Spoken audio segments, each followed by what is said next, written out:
Salut à tous, j'espère que vous allez bien et bienvenue dans un nouveau point lecture. On commence avec le premier tome de la trilogie Les Ailes d'Émeraude, écrit par Alexiane de Lys et publié aux éditions Nouvelle Plume.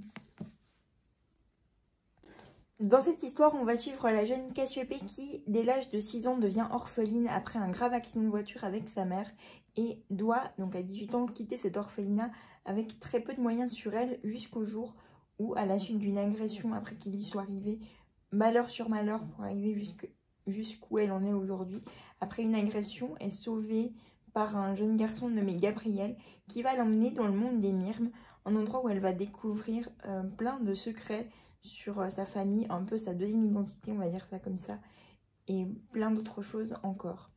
J'ai bien aimé le début de cette histoire. Pour l'instant, j'ai lu le premier, donc ce premier tome, et le deuxième tome que je vous montrerai juste après. C'est vrai que d'avoir lu les deux tomes à la suite, ça m'a un petit peu ennuyée à un moment donné, et pour le moment, je vais attendre encore un peu avant de lire le troisième, histoire de changer un peu de peut-être d'univers, de monde et de personnages. Mais sinon, globalement, une très bonne histoire, et je me réjouis de découvrir peut-être les autres histoires, pourquoi pas, de Alexiane de Lys. Le tome 2, L'Exil, toujours publié chez Nouvelle Plume. Et je crois bien que sur la couverture, nous avons Gabriel.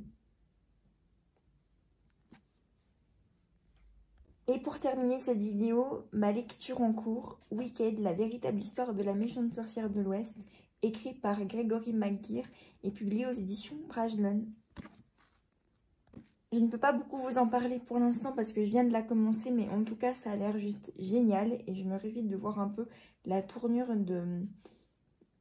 que va prendre cette histoire justement quand ça parle justement de l'autre côté. Pas toujours les personnages gentils, héroïques au premier plan, mais les méchants. Et du coup, ouais, je me réjouis de pouvoir vous en reparler, mais il faudra attendre une prochaine vidéo.